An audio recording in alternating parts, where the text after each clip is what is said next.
예, 오늘 이 시간 새벽 예배에 나온 성도님들을 환영을 하고요.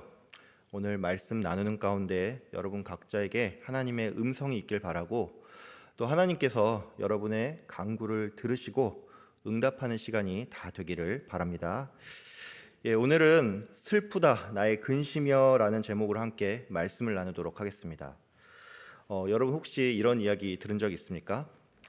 예전에 한 기관에서 이제 목회자들을 대상으로 목회를 하면서 가장 힘들고 지치는 순간이 언제인지 이거를 조사한 적이 있다고 합니다. 여러분들 중에 이제 어떤 분들은 이 기관의 조사 내용과 또 그 결과를 아는 분도 계실 텐데, 저는 이 조사 기관의 질문을 보면서 이제 보통 목회자들이 이 설교를 준비하는데 가장 많은 시간을 쓰니까 이 설교를 준비하는 일이 가장 힘들지 않을까, 뭐 이런 생각을 했습니다. 만약에 그게 아니라면 뭐 교역자분들이 이제 각종 신방과 회의 또 모임들이 많으니까 사람을 만나는 일이 어쩌면 가장 힘들지 않을까, 또 이런 생각도 좀 해봤습니다. 근데 저의 이런 생각과는 다르게 그 기관의 조사 결과는 이랬습니다. 물론 설교를 준비하는 게 가장 힘들다라고 답을 한 설교자들도 목회자들도 있었고, 또 사람을 만나는 것 자체가 가장 힘들다, 또 이렇게 답한 분도 계셨는데, 가장 많은 교역자들은 성도가 시간이 지나도 변하지 않을 때 그때가 가장 힘이 들다고 답을 했습니다. 제가 이와 관련해서 이제 저의 신대원 시절 이야기를 하나 좀 드리도록 하겠습니다. 제가 신대원 1학년 시절에 이제 교수님 한 분이 채플 시간에 인내를 온전히 이루라라는 제목으로 설교를 한 적이 있는데, 그 교수님은 자신이 일전에 이제 미국의 퓰러 신학교를 방문을 한 적이 있는데, 그 학교 도서관에 큰 현판을 이제 발견을 했다고 했습니다. 그 현판에는 이제 어떤 중국인 그리스도인이 이제 붓글씨로 쓴 휘호가 있는데, 이제 그 글은 위야소 백인 천상 만대라는 그런 글이었다고 합니다. 이 글을 해석을 하면은 예수를 위해서 100번 인내하고 1000번 숙고하고 10,000번을 기다린다인데, 교수님은 자신이 오랜 시간 목회를 해보니까 결국 목회의 본질이 인내하는 것이라는 생각이 많이 들었기 때문에 이 휘호를 보면서 그렇지 하면서 이제 공감을 좀 많이 했다고 했습니다. 교수님은 목회를 하면서 항상 인내에 대해서 많이 생각을 했는데, 이제 이 말은 다른 말로 자신의 목회에 있어서 나를 가장 힘들게 하고 또 나를 가장 화나게 하는 대상은 다른 누가 아닌 바로 교회의 성도들이었다는 것입니다.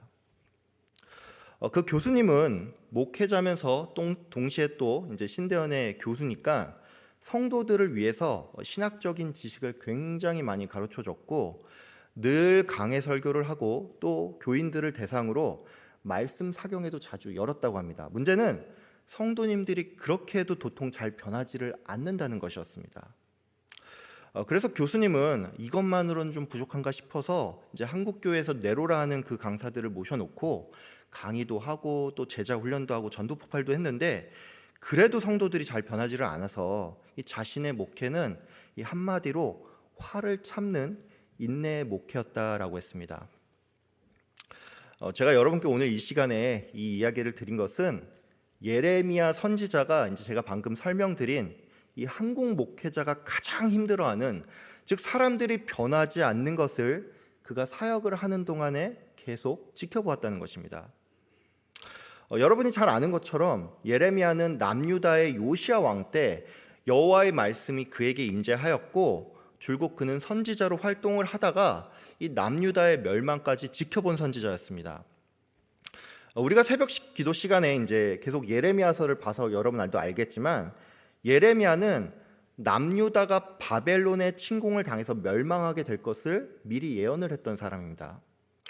또한 그는 유다의 멸망이 무엇 때문인지도 설명을 했는데, 이것은 단지 국제 정세가 변해서 뭐 강대국이 침략을 해서 나라가 망하게 된 것이 아니라 결국 이스라엘 백성들이 하나님 앞에 반역을 하고 죄악을 저질렀기 때문임을 그는 지적을 했습니다. 즉 예레미야는 하나님의 말씀을 대언하면서 이스라엘의 죄를 지적하고 회개를 촉구했는데, 그 결과는 우리가 다 아는 것처럼 허공의 메아리였다는 것입니다. 근데 이것은 처음부터 예상된 일이었습니다. 하나님께서는 이사야 선지자를 부를 때 이스라엘 백성이 이사야의 말을 듣지 않을 것을 알려줬던 것처럼 하나님은 또한 예레미야에게 네가 전하는 자가 되지만 사람들이 너의 말을 듣지 않을 것이라고 분명히 알려주었습니다. 예레미야 7장 27절은 이렇게 말하고 있습니다. 네가 그들에게 이 모든 말을 할지라도 그들이 너에게 순종하지 아니할 것이요 네가 그들을 불러도 그들이 너에게 대답하지 아니하리니. 즉 예레미야는 자신의 사역이 처음부터 고난임을 알았고 이스라엘 백성들이 변하지 않을 것임을 알고도 이 하나님의 부름에 응답을 했다는 것입니다. 여러분이 만약에 예레미야의 상황이라면 좀 어떨 것 같습니까? 저도 제가 부서를 맡고 있기 때문에 자주 느끼는 건데 사역을 하면서 가장 기쁜 순간은 내가 맡은 부서가 이제 긍정적인 의미로 변할 때입니다. 반면에 가장 힘든 순간은 뭐 그렇게 연락을 하고 신방을 하고 선물도 보내고 관심을 보여줘도 끝내 교회에 나오지 않거나 요즘 세상 말로 먹튀하는 성도들을 만날 때입니다. 만약에 제가 예레미야의 입장에서 이제 사역을 시작하기 전에 하나님께서 네가 아무리 말씀을 잘 준비하고 잘 전해도 아무도 네 말을 듣지 않을 거야, 만약 이렇게 말씀을 한다면 저는 좌절감이 들어서 하나님 저 말고 다른 사람을 부르면 좋겠습니다, 저는 이렇게 좀 거절을 했을 것 같습니다. 이처럼 우리들은 내가 내 젊음과 열정을 다 바쳐서 하나님의 말씀을 전했는데 사람들이 듣지 않고 변하지 않는다면 이 사람들의 이런 행태에 좌절감이 들고 굉장히 화가 날 것입니다. 그런 의미에서 우리가 오늘 읽은 이 본문은 조금 이상하다고 할 수가 있습니다. 오늘 본문 8장 18절에서 예레미야는 슬프다 나의 근심이여 어떻게 위로를 받을 수 있을까 내 마음이 병들었도다 이렇게 말을 하는가 하면 9장 1절에서는 어찌하면 내 머리는 물이 되고 내 눈은 눈물 근원이 됐고 죽임을 당한 딸 내 백성을 위하여 주야로 울리로다 이렇게 말하고 있음을 우리가 알 수 있습니다. 여러분 예레미야 이 말이 무슨 뜻입니까? 이스라엘 백성이 장차 당하게 될 고난을 생각하면 이게 너무 근심이 되고 또 이 근심이 너무 큰 나머지 눈물이 펑펑 쏟아진다는 말이죠. 많은 성도님들은 이제 오늘 이 본문을 읽으면서 뭐 이게 그다지 이상한 점을 좀 발견하지 못합니다. 이것은 여기에 계신 성도님들이 예레미야 선지자가 눈물의 선지자라는 것을 이미 알고 있기 때문입니다. 여러분 어떤 사람이 눈물의 사람이라는 것은 무슨 말입니까? 그 사람이 눈물이 굉장히 많다는 걸 의미하죠. 이제 이것은 다른 말로 그 사람이 이 감정적인 면이 굉장히 강하다는 것을 의미합니다. 우리가 잘 아는 것처럼 실제로 예레미야는 감정적인 사람이었습니다. 그래서 그는 유다의 멸망을 지켜보면서 예레미야 애가를 따로 짓기도 했다는 것이죠. 이런 이유로 성도님들은 예레미야가 눈물의 선지자이기 때문에 예레미야하고 슬퍼하고 눈물 흘리는 것이 전혀 이상하지 않다라고 생각을 합니다. 또 우리는 예레미야가 곧 나라가 망하는 것을 지켜볼 것이기 때문에 그의 이 슬픔은 당연하다라고 생각을 할 수가 있습니다. 여러분 우리도 그렇지 않습니까? 우리의 조상들은 과거 일제 강점 시기에 이 나라를 잃은 슬픔에 굉장히 많은 눈물을 흘렸습니다. 많은 지식인들과 문인들은 이 슬픔의 감정을 글로 표현을 했는가 하면 또 독립을 위해서 애쓰다가 고난을 당하고 또 목숨을 잃은 분도 많죠. 이것은 지금 이 시대를 살아가는 우리들에게 있어서도 마찬가지입니다. 우리는 각기 정치적인 성향도 좀 다르고 또 삶의 방식도 다르지만 공통적으로 내 나라가 잘 되길 바라고 이 나라를 사랑합니다. 우리는 그렇기 때문에 원래부터 눈물이 많은 사람이 다른 나라도 아니고 내 나라가 망한다고 하는데 그러면 당연히 슬퍼하는 게 정상 아니야? 뭐 이렇게 생각을 할 수가 있습니다. 근데 여러분 이것은 조금만 생각을 해보면 알 수 있지만 예레미야의 이 고백은 굉장히 이상하다고 할 수가 있습니다. 그럼 여러분 이것은 왜 그런 걸까요? 이것은 바로 첫 번째로는 오늘 본문 이전까지의 예레미야는 이스라엘 백성의 죄를 지적하면서 그들을 질책하고 또 심판을 선포했기 때문입니다. 쉽게 말해서 방금 전까지 화를 내던 사람이 갑자기 변해서 매우 슬퍼하는 모습을 보이니까 이게 조금 이상하다는 것입니다. 이것은 오늘 우리가 읽은 본문 안에서도 발견을 할 수가 있습니다. 예레미야는 8장 18절부터 9장 1절까지는 눈물을 흘리고 슬퍼하고 있는데 2절부터는 또다시 이스라엘 백성을 향해 아주 신랄한 비판을 가하고 있다는 것이죠.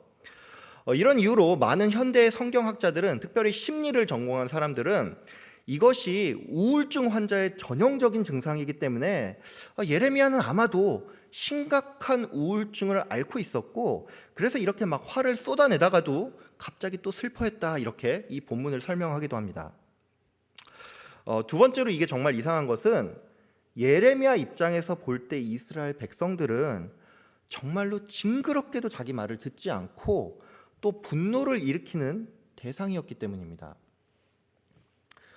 여러분, 요즘에 바람 유발자라는 그런 말이 있다고 합니다. 여러분 혹시 이 말의 뜻이 뭔지 아십니까?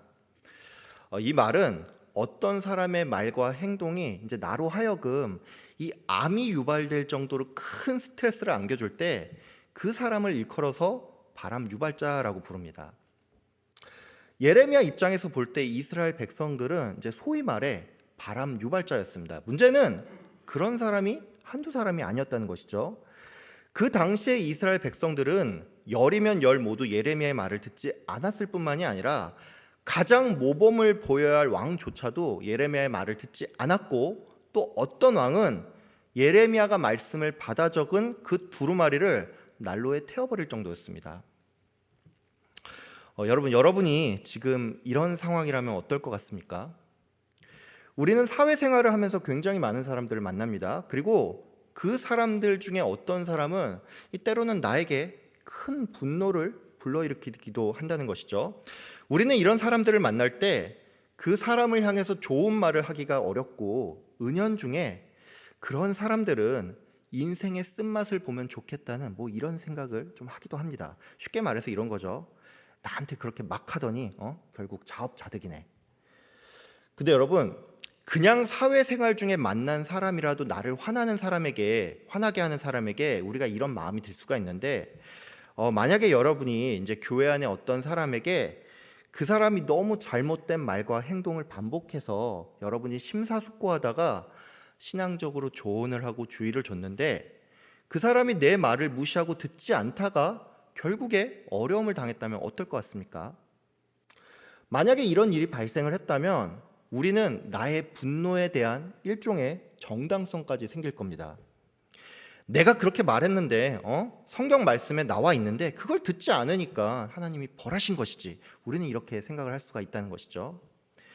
예레미야 입장에서 볼 때 이스라엘 백성은 자기의 말도 아닌 하나님의 말씀을 무시하고 청종치 않았기 때문에 예레미야는 마땅히 거 봐, 내가 그렇게 하나님 말씀 전했는데 너희들이 듣지 않았잖아, 그러니까 너희들은 이 하나님의 심판을 당해도 싸, 이런 반응을 보이는 것이 자연스럽다는 것입니다.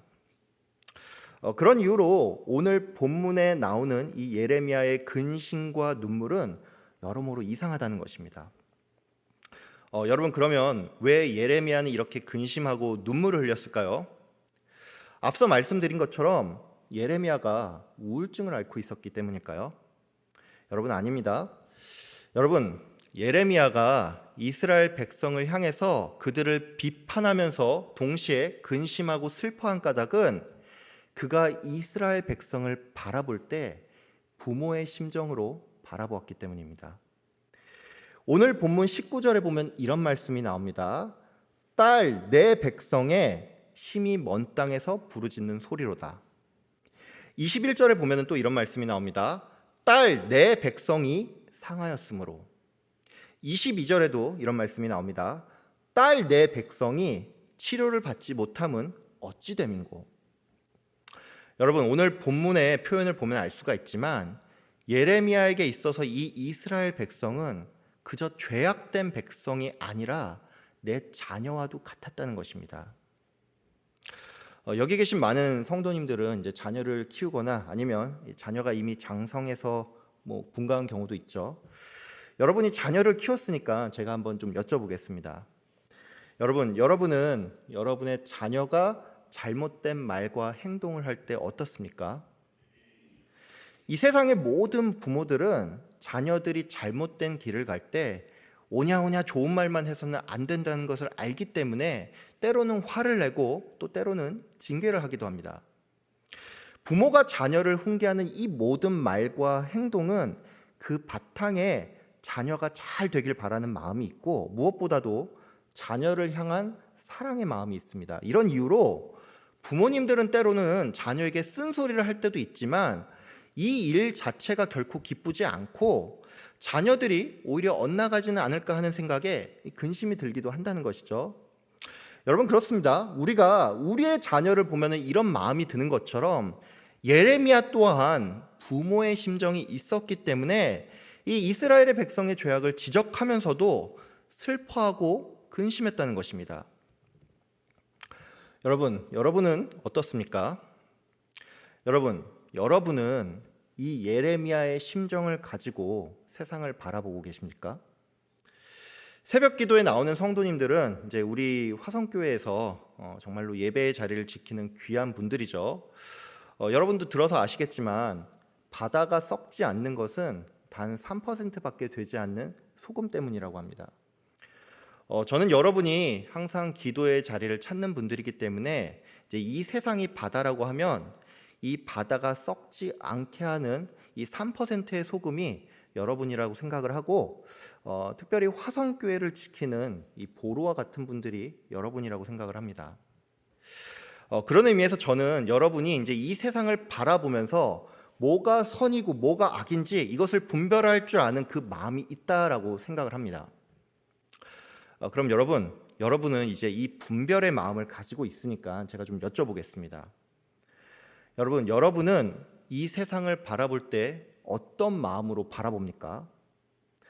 많은 성도님들은 지금 이 시대를 보면서 말세가 정말 가까워 죽구나라는 생각을 하고 때로는 이 세상이 너무 악하게 변해가는 걸 보면서 지금 이 시대가 정말로 미쳐서 돌아가는 건 아닐까 이런 생각을 하기도 합니다.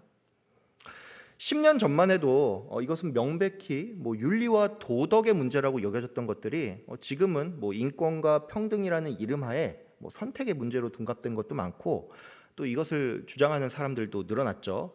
이런 것을 보면은 이 성도인 우리가 세상의 흐름에 그냥 휩쓸려가면 안 되고 깨어서 분별해야겠다는 그런 생각이 듭니다. 근데 여러분, 우리가 이처럼 깨어 분별하는 것은 분명히 좋은 일인데 우리의 이 일도 그 동기가 무엇인지를 생각해야 한다는 것입니다. 여러분은 어떤 마음과 동기를 가지고 이 세상을 바라봅니까? 세상과 나를 구분지어서 저들과 나는 다르다는 일종의 선민의식으로 세상을 바라봅니까? 아니면 이 세상의 죄에 대해서 슬퍼하고 근심하는 마음으로 이 세상을 바라봅니까? 성경은 우리에게 성도로서 이 세대를 본받지 말라고 요청을 하면서 동시에 세상의 아픔을 보며 우는 자들과 함께 울 것을 명령했습니다. 여러분, 이것이 아버지 하나님의 마음이고 또 성도의 마음이 되어야 합니다. 예레미야는 오늘 본문을 시작하면서 슬프다 나의 근심이여 내 마음이 병들었도다 하고 탄식했습니다. 예레미야는 결코 자기 자신은 의롭다면서 이스라엘 백성과 나를 분리시키지 않았고 그들의 죄악을 놓고 탄식하면서 부모의 심정으로 슬퍼하였습니다. 여러분, 예레미야의 이 탄식이 여러분의 고백이 되는 그 은혜가 있기를 바랍니다. 오늘 우리는 말씀을 통해서 우리가 부모의 마음을 가지고 이 세상의 죄악을 놓고 슬퍼하면서 기도해야 한다는 사실을 배웠습니다. 여러분, 근데 이것은 우리의 의지로 할 수 있는 일이 아닙니다. 눈물의 선지자인 예레미야조차도 그 한 인간으로서는 이스라엘 백성을 사랑할 수가 없었습니다. 예레미야가 이스라엘 백성을 향해서 부모의 심정을 가지게 된 것은 아버지 하나님의 그 마음이 그에게 부어졌기 때문입니다. 여러분 모두 하나님 앞에 정직하게 내 의지와 내 노력으로는 한 영혼도 사랑할 수 없음을 고백을 하시고 하나님의 그 사랑의 마음이 나에게 임하도록 성령 충만을 늘 구하는 여러분 되길 바랍니다. 성령의 가장 첫 번째 열매는 사랑이고, 사랑은 먼저 오래 참습니다. 여러분 모두 성령 충만하여서 사랑의 마음을 가지고 세상을 위해 또 교회를 위해서 눈물로 기도하는 여러분 되시길 주의 이름으로 축복하며 기도합니다.